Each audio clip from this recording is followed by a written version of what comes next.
There's a point where it stops being about what's happening and starts being about what you're telling yourself about what's happening. That's where things usually turn, not because the situation suddenly changed, but because the narrative did.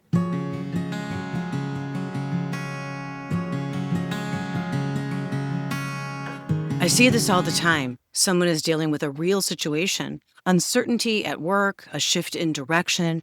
Something didn't go the way they expected. Nothing about it is imagined. The pressure is real. And then the thoughts start stacking. What if this doesn't work? What if I can't recover from this? What if I lose everything I've built? Those thoughts don't show up all at once. They build, quietly, convincingly. And after a while, they stop sounding like questions and start sounding like truth.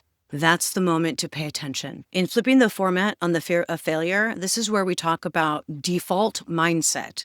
Most people don't realize their thinking already has a format. And for a lot of people, that format is fear-based. Not because they're negative, but because it's familiar, because it's been reinforced, because at some point it helped protect them. Fear doesn't always look like fear. It looks like overthinking. It looks like trying to control every outcome.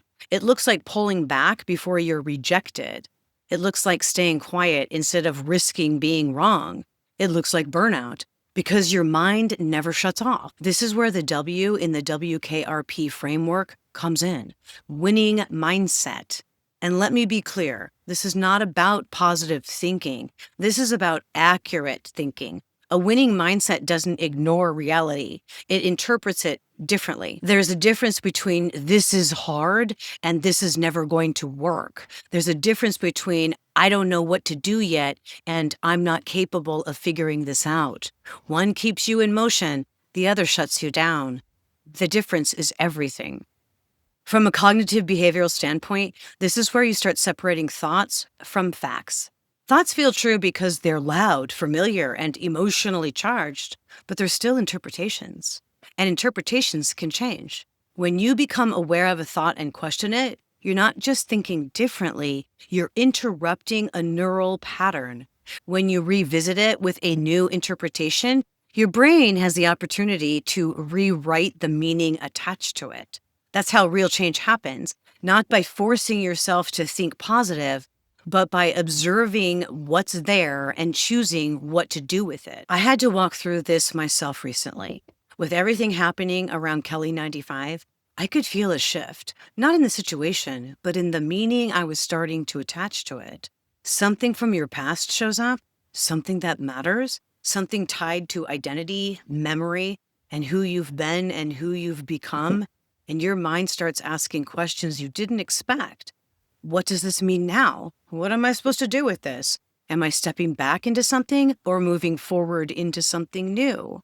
Those aren't bad questions, but they can spiral if you don't stay grounded in what's actually true. I had to pause and check my own thinking, not to control it, but to understand it. This is where badass becomes actionable, not in a big dramatic way, but in a simple one. You notice the thought, and then you act on a different interpretation. Not because you're pretending, but because you're choosing, I don't have this figured out yet. That's true. That doesn't mean I won't. Also true. You don't have to resolve everything in one moment. You just have to stop letting one thought define the entire outcome. You see this play out in Dead Air, The Day the Music Died, in a very different way through Jackie Shure. Jackie is a hip-hop radio personality who suddenly finds herself elevated into a much bigger role, one she's been working toward her entire career. On paper, it's exactly what she wanted. But when the moment actually arrives, her internal dialogue doesn't celebrate it. It questions it. Am I ready for this? What if I mess this up? What if I'm not as good as they think I am? That's the shift. The opportunity didn't create confidence. It exposed the thoughts that were already there. And she doesn't have the luxury of stepping away to sort it out. The situation demands that she show up. She has to open the mic. She has to speak. So what does she do? She challenges the narrative in real time. Not perfectly, not without hesitation, but enough to move forward. She doesn't wait until she feels confident. She gets brave enough to act anyway. That's the distinction most people miss. Confidence doesn't come first. action does. And even then, she doesn't just push through and pretend she's fine. Later, she recognizes what that moment required from her. She feels the impact of it, and she makes space to come back down. She drinks water. She uses essential oils, something familiar, something grounding. She gives her system a chance to settle instead of expecting it to keep running at that level. That's the full cycle. Not stepping up, but stepping back, too. Because the same awareness that helps you act is the same awareness that tells you when it's time to recover. I see the same dynamic in a very different way as I work on the Radio and Records Cafe. This is a love story, but not in the way people expect. It's about how people interpret each other, how quickly we assume, how easily we misread tone, intention, silence, and how often we fill in the blanks of our own fear instead of asking a question. Two people can have the same conversation and walk away with completely different stories about what just happened.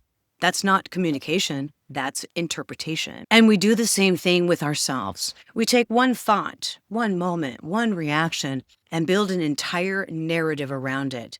I hesitated. I must not be ready. I felt anxious. This must be wrong. I didn't get the response I expected. This must mean something about me. Maybe, but maybe not.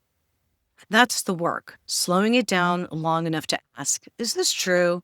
Or is this just the way I've been trained to think about it? Because once you see that, you have options. You don't have to believe every thought that shows up. You don't have to follow every mental path to its worst possible conclusion. You can interrupt it. You can question it. You can choose a different way to move forward. That's not denial, that's leadership. So this week, pay attention to the story you're telling yourself. Not just what happened, but what you decided it means. And then ask yourself one simple question. Is there another way to see this? You don't have to force an answer. Just ask the question. Because the moment you do, you've already started to shift the outcome. We'll build from here.